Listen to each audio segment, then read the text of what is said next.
आपकी जिंदगी में भी कभी ना कभी ऐसा जरूर वक्त आया होगा कि जब आप जल्दबाजी में थे, लेकिन परमेश्वर आपसे इंतजार करवा रहे थे। और यह इंतजार बहुत ही मुश्किल होता है, और खासकर तब जब आप खुदा के वेटिंग रूम में हैं। आप अपने बच्चों से जल्दबाजी करवा सकते हैं, लेकिन खुदा से नहीं। और यही फ्रस्ट्रेटिंग है, बहुत मुश्किल है। आप भी हो सकता है अभी भी इंतजार कर रहे हो, खुदा का इंतजार कर रहे हो कि खुदा मेरे लिए कब रास्ता खोलेगा, कब ये समस्या मुश्किल मेरी जिंदगी से दूर होगी। आप शायद इंतजार कर रहे हो कि खुदा आपकी दुआओं का जवाब दे, कि आपको खुदा एक नई दिशा दिखाए, कोई डायरेक्शन दिखाए, या आपकी जिंदगी में जो दर्द है उसे खुदा दूर करे, या आपके टूटे हुए रिश्ते को खुदा दोबारा से सही करे। और अब आप शायद कहें कि कुछ भी नहीं हो रहा है, मैंने बहुत दुआएं भी की हैं लेकिन कोई जवाब नहीं आ रहा है, क्यों इतना इंतजार, क्यों ये डिले। तो याद रखिए कि शायद परमेश्वर के प्लान के अकॉर्डिंग ये सही वक्त नहीं है। क्यों खुदा इतना इंतजार करवाते हैं? खुदा 1 मिनट छोड़िए, 1 सेकंड में हमारी दुआओं का जवाब दे सकते हैं। लेकिन अगर खुदा ऐसे हर एक हमारी दुआ का 1 सेकंड में आंसर देने लगे तो हम सेल्फिश, हम स्वार्थी हो जाएंगे, और हम खुदा को एक रिमोट की तरह, स्विच की तरह इस्तेमाल करेंगे कि बटन दबाया और सब कुछ हाजिर। और अक्सर हमारी हर समस्या का सलूशन देने से पहले खुदा को हमें सही करना होता है। पवित्र वचन में लिखा है, जब हम पढ़ते हैं सबोपदेशक उसके 3:11 में, कि परमेश्वर जो भी करता है समय पर करता है और सही करता है। और हम लोग कभी भी पूरी तरह नहीं समझ सकते हैं कि परमेश्वर क्या कर रहे हैं, क्योंकि अगर हम सब कुछ छोटी छोटी डिटेल्स को समझने लगे जो खुदा करते हैं तो हम खुदा हो जाएंगे। खुदा खुदा है और मैं और आप इंसान हैं। तो ना तो हम अच्छी तरह से ये जानते हैं कि क्या हमारे लिए सही है, और ना ही ये जानते हैं कि कौन से वक्त पर यह सही है। और इसीलिए खुदा हमसे कुछ करने को कहते हैं, और वो है इंतजार। और यही इंतजार ही है जो हमारे लिए बहुत ही कंफ्यूजिंग और बहुत ही मुश्किल हो जाता है, क्योंकि ये इंतजार प्रकट करता है हमारे विश्वास को, प्रकट करता है हमारे अंदर जो कड़वाहट है उसको। ये इंतजार हमारी कमजोरियों को, हमारी कमियों को बाहर लेकर आता है। लेकिन एक गुड न्यूज, एक अच्छी खबर यह है कि खुदा के लिए इंतजार करना हमें बहुत ही मजबूत बना देता है। लेकिन बहुत से लोग थक जाते हैं, टायर्ड हो जाते हैं इस इंतजार की वजह से कि उनके हालात क्यों नहीं बदल रहे हैं, और इस वजह से वह मैटर को, वह सारे हालात को अपने हाथों में ले लेते हैं और इसे सुधारने की खुद कोशिश करते हैं। हम ऐसे कल्चर में, ऐसी दुनिया में नहीं है जो कि इंतजार करने के लिए तैयार है, वो चाहे खुदा के लिए हो या किसी और चीज के लिए। खुदा का जरूर कोई ना कोई मकसद, कोई उसकी योजना होती है कि वह वैसे काम नहीं करता है जैसे कि हम चाहते हैं कि उसे करे। क्या खुदा का मकसद होता है, क्या उसकी योजना होती है, ये हम अभी नहीं समझ सकते हैं, लेकिन जरूर होता है। भजन संहिता 40:1 में दाऊद कहता है कि मैंने इंतजार किया, और फिर वह यही नहीं कहता है, वह कहता है कि मैंने धीरज से खुदा का इंतजार किया। धीरज से, सब्र से, मतलब कि मैं उस पोजीशन में हूं कि मुझे उम्मीद है, मुझे एक आशा है। वह मतलब कह रहा है कि मुझे पता है कि मुझे कुछ चाहिए, मेरी कुछ जरूरतें हैं, लेकिन मुझे यकीन है, भरोसा है खुदा के ऊपर कि वह इसे जरूर पूरी करेगा। और मैं इंतजार कर रहा हूं धीरज के साथ, सब्र के साथ। और जबकि मैं धीरज के साथ, सब्र के साथ इंतजार कर रहा हूं, तो मैं कमिटेड हूं कि मैं उसके साथ जुड़ा रहूं, उसके साथ बना रहूं। मैं अपने रास्ते, अपनी योजनाएं खुद ना निकालूं कि मैं इसे कैसे ठीक कर सकता हूं। मुझे इंतजार है, सब्र है कि खुदा सब कुछ ठीक खुद करेगा। एक बात को हमें अपने दिमाग में बिठा लेना चाहिए कि हम आत्मिक जिंदगी में कभी भी ग्रो नहीं करेंगे जब हमारी जिंदगी में सब कुछ वैसे ही चल रहा है जैसे हम चाहते हैं। ओके, तो मुझे इसे रिपीट करना पड़ेगा कि हम आत्मिक जिंदगी में, स्पिरिचुअल लाइफ में कभी भी ग्रो नहीं करेंगे अगर हमारी जिंदगी में सब कुछ वैसे ही चल रहा है जैसे हम चाहते हैं कि होना चाहिए। नाउ, आप सब्र के बारे में, आप इंतजार के बारे में बाइबल में पढ़ सकते हैं, बाइबल में कुछ कहानियों को देख सकते हैं, लेकिन ये सिर्फ आपके दिमाग में है, आपके हेड में है। You have not practically experienced it. आपने इसका अनुभव नहीं किया है, और अगर आपने इस चीज का अनुभव नहीं किया है तो आप किसी और विश्वासी भाई बहन के साथ भी अपना अनुभव शेयर नहीं कर सकते हैं, और ना ही उन्हें इनकरेज कर सकेंगे। अब आप, मेरे भाई मेरी बहन जो मेरी आवाज को सुन रहे हैं, जो इस वीडियो को देख रहे हैं, क्या आप नीचे कमेंट में, अगर आप कमेंट नहीं भी करना चाहते हैं, क्या आप अपने मन में यह कह सकते हैं दाऊद की तरह कि मैंने सब्र के साथ, धीरज के साथ खुदा का इंतजार किया।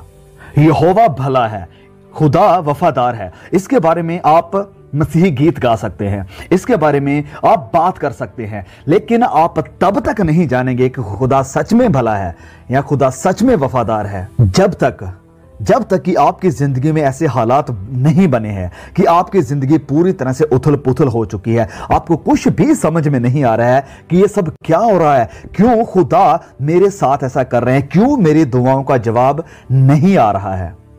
और फिर खुदा अपनी योजना के तहत, अपने मकसद के अनुसार, अपने वक्त के अनुसार आपके लिए काम करते हैं, और फिर आपको पता चलता है कि yes, God is faithful, he is a good God, कि खुदा वाकई में वफादार है। तो जब हम इंतजार कर रहे हैं तो क्यों ऐसा लगता है कि खुदा शांत होकर बैठे हुए हैं? जब हम इंतजार कर रहे हैं और खुदा हमें लगता है कि शांत होकर बैठे हुए हैं, तो इसका मतलब यह नहीं है कि वो हाजिर या प्रेजेंट नहीं है। आप खुदा के बेटे हैं, आप खुदा की बेटी हैं, और उसने आपको अपनी संतान कहा है, अपनी संतान होने के लिए बुलाया है। और अगर आप ये नहीं समझ पा रहे हैं, और अगर आप ये नहीं देख पा रहे हैं कि आपके लिए खुदा कर रहे हैं, तो इसका मतलब ये नहीं है कि आपके लिए खुदा कुछ भी नहीं कर रहे हैं।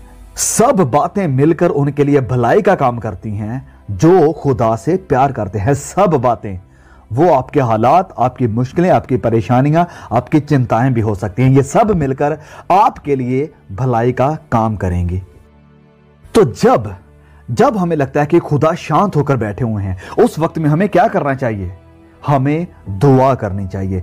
जब हमें लगता है कि खुदा हमसे इंतजार करवा रहे हैं, जब आप इंतजार कर रहे हैं, उस वक्त में क्या करना चाहिए? उस वक्त में आपको दुआ करनी चाहिए। और ये दुआ करना, प्रार्थना करना आपका आखिरी ऑप्शन नहीं होना चाहिए, यही आपका पहला और मेन ऑप्शन होना चाहिए। दूसरी बात, खुदा के ऊपर भरोसा, विश्वास को बनाकर रखें और खुदा की आराधना करें, उसकी महिमा करें।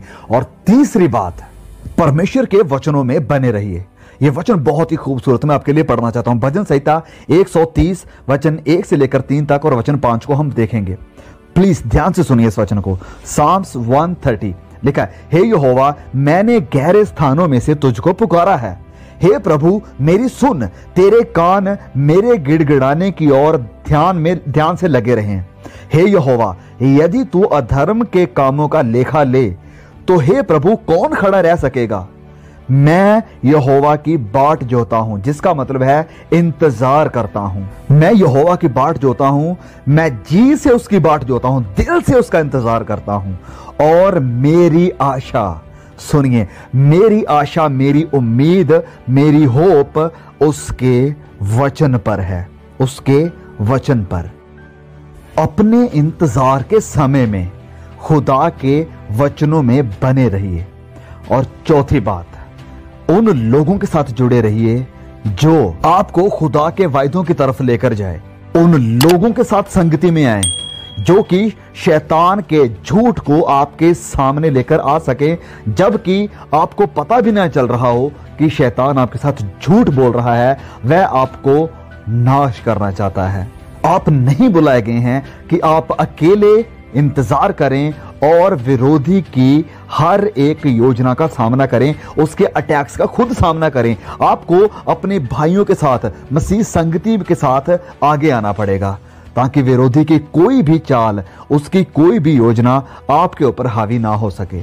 उन मसीह भाई बहनों की बातों को सुने, उनके प्रचार को सुने जो आपके विश्वास को, आपके अंदर ईमान को और ज्यादा मजबूत करेंगे। आपके अंदर जो बुझ रही आग है, इसे फिर से जलाएंगे, इसे ठंडा होने नहीं देंगे।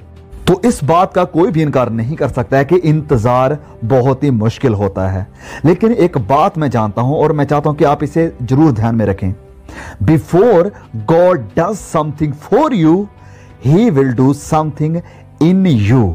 सो please don't waste your waiting. अपने इस इंतजार को बर्बाद होने ना दें, क्योंकि खुदा क्या कर रहे हैं कि हो सकता है कि खुदा इस इंतजार के दरमियान आपको यह सिखाने की कोशिश कर रहे हैं कि आपको पूरी तरह से उसके ऊपर डिपेंड, उसके ऊपर निर्भर रहना है, जो कि शायद आप पहले ना रहते हों। और हो सकता है कि खुदा अपनी वफादारी को इस इंतजार के दरमियान आपके ऊपर जाहिर कर रहे हैं, जिसे कि शायद इसे एक्सपीरियंस किए बिना आप ना जान पाते। और या शायद आपने दुआ की हो कि खुदा मेरे अंदर धीरज को, सब्र को पैदा करो, तो वेल आपकी दुआओं का जवाब आपको मिल रहा है। और फिर अंतिम दिनों में हमारे अंदर धीरज होना, सब्र होना बहुत ही जरूरी है, और हो सकता है उसके लिए खुदा मुझे और आपको तैयार कर रहे हैं। तो वजह, रीजन, कारण कोई भी हो सकता है इंतजार का, लेकिन मैं आपसे कहना चाहता हूं कि please don't waste your waiting. आप अपने इस इंतजार को वेस्ट होने मत दीजिए। हो सकता है इस वेटिंग के दरमियान खुदा आपको अपने करीब लेकर आना चाहता है। वह चाहता है कि आप उसका ऐसे अनुभव करें जैसे आपने पहले कभी ना किया हो। तो इस इंतजार के दरमियान ये 4 बातें जरूर करें। प्रार्थना करें, आराधना करें, विश्वास में दृढ़ हो जाएं, और चौथी बात, परमेश्वर के वचनों में मजबूत यानी स्ट्रांग होते जाएं। May God bless you all, see you again.